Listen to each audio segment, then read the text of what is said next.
আসসালামু আলাইকুম শিক্ষার্থীরা, তোমরা কেমন আছো? আশা করি সবাই আল্লাহর রহমতে ভালো আছো। শিক্ষার্থীরা, ফিরে এলাম সহজ পড়াতে। এখন আমরা শিখব তৃতীয় শ্রেণীর প্রাথমিক গণিত বইয়ের পৃষ্ঠা ৮৩ থেকে প্রশ্ন ৩, ৪, ৫ এবং ৬ এর সমাধান। তাহলে প্রথমে খেয়াল করি প্রশ্ন ৩, খালি ঘর পূরণ করি। অর্থাৎ এখানে থাকা খালি ঘরগুলোকে পূরণ করতে হবে। এজন্য খেয়াল করি ১, 18/6 গুণন 7 সমান খালি ঘর। অর্থাৎ 18কে 6 দিয়ে ভাগ করে তার সঙ্গে 7কে গুণন করলে কত হবে তা আমাদের এই খালি ঘরে লিখতে হবে। আমরা এই ভাগ এবং গুণন প্রক্রিয়াটি এভাবে করতে পারি। 18/6 গুণন 7 সমান, আমরা জানি 18কে 6 দিয়ে ভাগ করলে হয় 3, এজন্য আমরা এখানে 3 লিখে নেব এবং পরবর্তী এই গুণন 7কেও আমরা এখানে লিখে নেব। এরপরে এই 3 এর সঙ্গে 7কে গুণন করলে পাওয়া যায় 21। সুতরাং প্রশ্নটির ফাঁকস্থানে হবে 21। তাহলে এর পরবর্তী প্রশ্ন 2, 42/7 গুণন 8 সমান খালি ঘর। অর্থাৎ এখানে 42কে 7 দিয়ে ভাগ করতে হবে এবং তার সঙ্গে 8কে গুণন করলে কত হবে তা এই খালি ঘরে পূরণ করতে হবে। এই হিসাবের প্রক্রিয়াটি আমরা এভাবে করতে পারি। 42/7 গুণন 8 সমান 42কে 7 দিয়ে ভাগ করলে হয় 6 এবং তার সঙ্গে লিখতে পারি গুণন 8। এরপরে এই 6 এবং 8 এর গুণফল হিসেবে আমরা পাই 48। সুতরাং এই প্রশ্নটির খালি ঘরে হবে 48।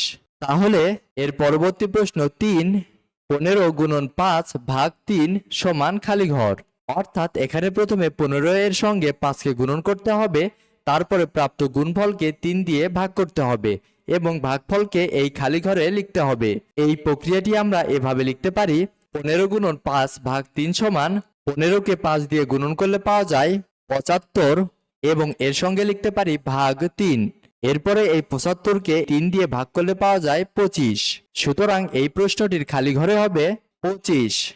তাহলে খেয়াল করি এর পরবর্তী প্রশ্ন 4, 72/8 গুণন 10 সমান খালি ঘর। অর্থাৎ এখানে 72কে প্রথমে 8 দিয়ে ভাগ করতে হবে এবং তার সঙ্গে 10কে গুণন করতে হবে। এই প্রক্রিয়াটি আমরা এভাবে করতে পারি। 72/8 গুণন 10 সমান এই 72 এবং 8 এর ভাগফল 9 এবং এর সঙ্গে লিখতে পারি গুণন 10। এরপরে এই 9 এবং 10 এর গুণফল হিসেবে পাওয়া যায় 90। সুতরাং এই প্রশ্নটির খালি ঘরে হবে 90।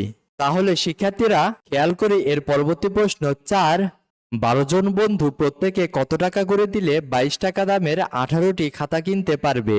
অর্থাৎ এখানে প্রশ্নে বলা হয়েছে এইরকম 22 টাকা দামের 18টি খাতা কিনতে 12 জন বন্ধুকে প্রত্যেকের কত টাকা করে দিতে হবে। এই সমাধানটি করার জন্য প্রথমে মোট খাতার দামের পরিমাণ নির্ণয় করতে হবে এবং মোট দামকে 12 জনের মধ্যে ভাগ করে দিতে হবে।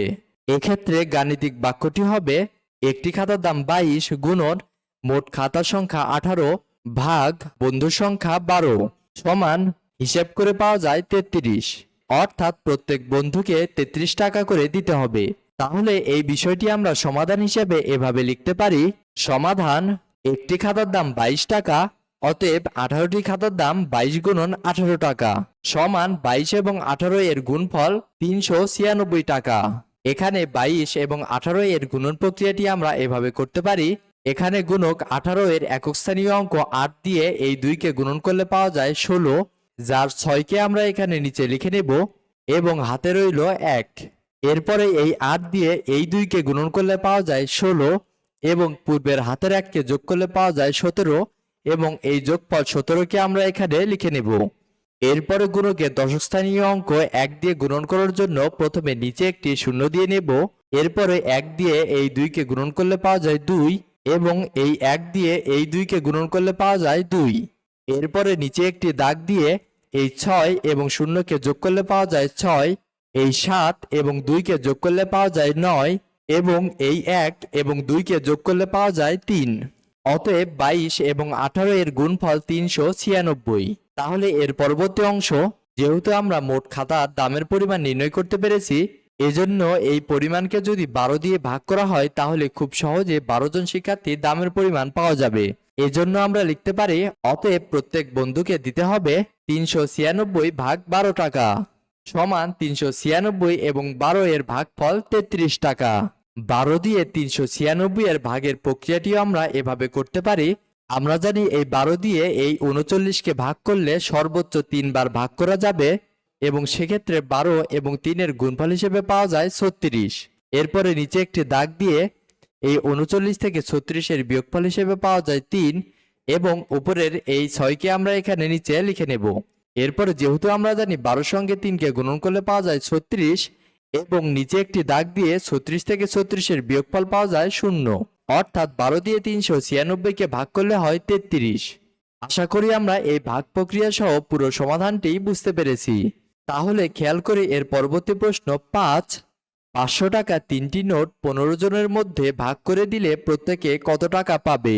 অর্থাৎ এইরকম 500 টাকা 3টি নোট যদি 15 জনের মধ্যে ভাগ করে দেওয়া হয় তাহলে প্রত্যেকে কত টাকা করে পাবে? এই সমাধানটি করার জন্য প্রথমে মোট টাকার পরিমাণকে নির্ণয় করতে হবে। এরপরে 15 জনকে ভাগ করে দেওয়ার জন্য মোট টাকাকে 15 দিয়ে ভাগ করতে হবে।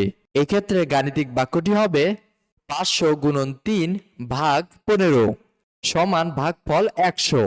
এই বিষয়টি আমরা সমাধান হিসেবে এভাবে লিখতে পারি, সমাধান 500 টাকা 3টি নোট সমান 500 গুণন 3 টাকা সমান 500 এবং 3-এর গুণফল 1500 টাকা।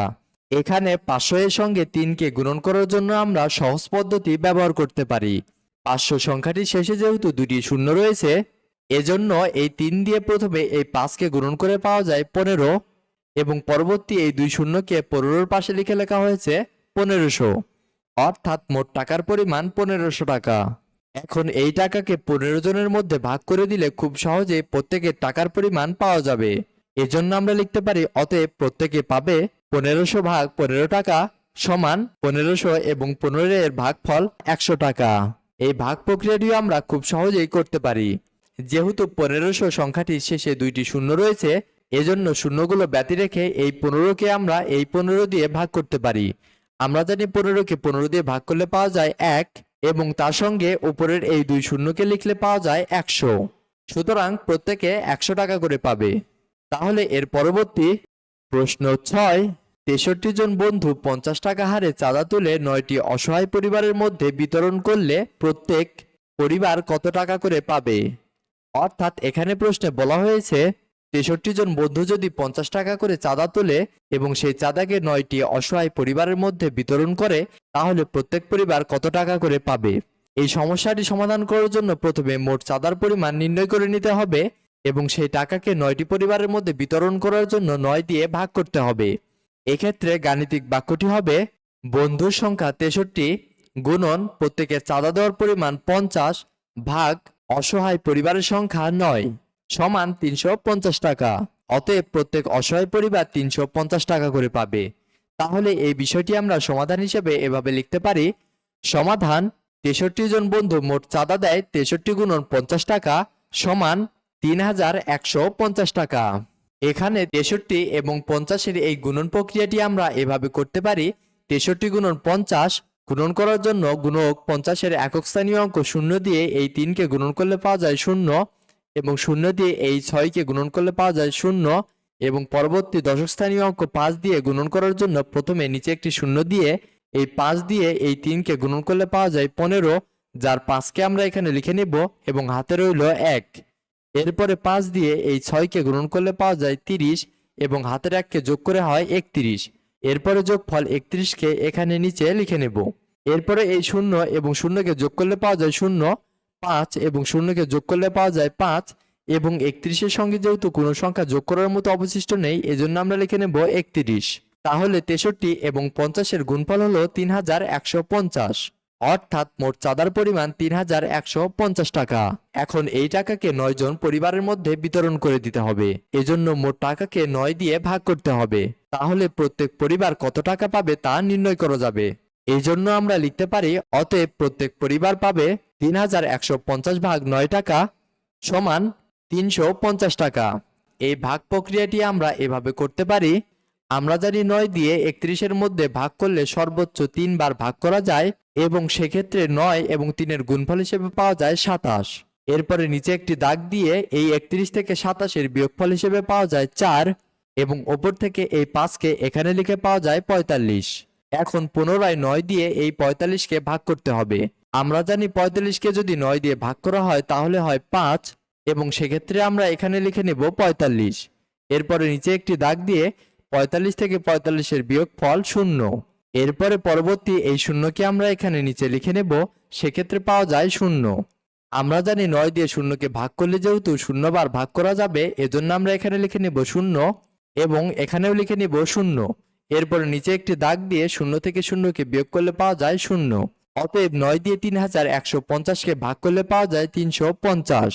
এখন এই বিষয়টিকে আমরা এভাবে লিখতে পারি, সুতরাং প্রত্যেক পরিবার 350 টাকা করে পাবে। তাহলে শিক্ষার্থীরা, আশা করি আমরা সবাই আজকের এই সমাধানগুলো ভালোভাবে বুঝতে পেরেছি। এখন এ পর্যন্তই, দেখা হবে পরবর্তী ভিডিওতে। সবাই ভালো থাকো, সুস্থ থাকো, আল্লাহ হাফেজ।